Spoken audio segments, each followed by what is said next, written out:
कमरा नंबर 7 के दरवाजे अब पूरी तरह बंद हो चुके थे। अबैद ने पीछे मुड़कर देखा। दरवाज़ा वहाँ था, मगर ऐसा लग रहा था जैसे अब वापस जाने का रास्ता सिर्फ याद रह गया हो। कमरे के अंदर हवा भरी हुई थी। ये सिर्फ ठंडी नहीं थी, ये बोझल थी, जैसे सालों की सांसें इसमें कैद हों। अबैद ने एक कदम आगे रखा। जमीन पर उसके जूते के नीचे कुछ टूटने की आवाज़ आई। क्रैक। उसने नीचे देखा। ये पत्थर नहीं था, ये इंसानी हड्डियां थीं। पुरानी, पीली, कुछ आधी मिट्टी में दफन, कुछ बिल्कुल खुली हुई। अबैद के पेट में ऐंठन सी महसूस हुई। उसका जिस्म पसीने से भीग गया। ये सब क्या है? उसके होंठ कांप रहे थे। दीवारों पर बने नक्श धीरे धीरे वाज़ेह होने लगे।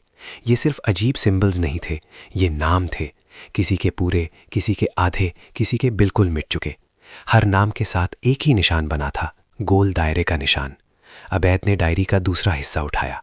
इस मर्तबा उसके हाथ सिर्फ डर से नहीं कांप रहे थे, इस मर्तबा समझ आने का डर था। डायरी में लिखा था, नूराबाद सिर्फ मिट्टी और मकानों का गांव नहीं, ये एक कसम पर जिंदा है। पहली कुर्बानी रजामंदी से हुई थी, बाकी सब मजबूरी से। अबैद की नज़र नीचे लिखी तारीख पर पड़ी। ये तारीख बहुत पुरानी थी, इतनी पुरानी कि उस वक्त ये गांव शायद पैदा भी नहीं हुआ था।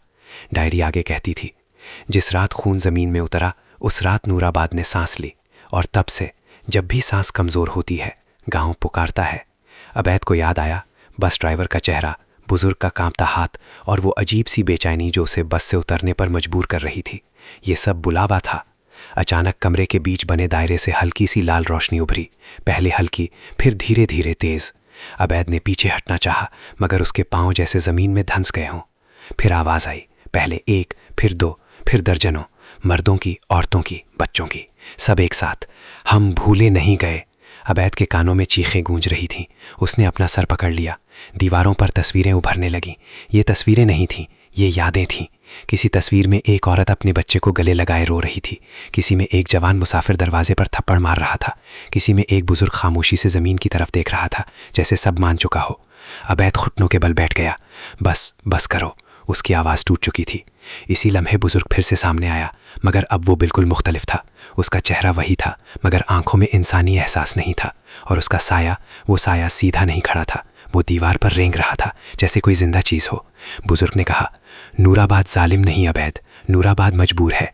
अबैद चीख कर बोला, मजबूरी के नाम पर लोगों को कैद करना इंसाफ है। बुजुर्ग ने ज़रा भी आवाज़ बुलंद नहीं की, मगर उसके अल्फाज भारी थे। कैद नहीं, कीमत। उसने दायरे की तरफ इशारा किया।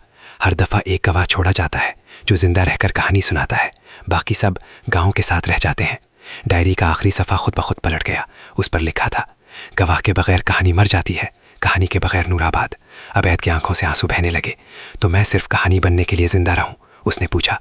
बुजुर्ग ने पहली बार दुख से देखा। तुम पहले नहीं हो, लेकिन शायद आखिरी हो। कमरा लरसने लगा। दायरे की रोशनी अब तेज लाल हो चुकी थी। ज़मीन से चीखों की गूंज आ रही थी। अबैद को अब एक बात बिल्कुल साफ समझ आ चुकी थी, नूराबाद को लोग नहीं चाहिए, नूराबाद को यादें चाहिए, कहानी चाहिए। और अबैद अब उस कहानी का बोझ उठाने वाला था।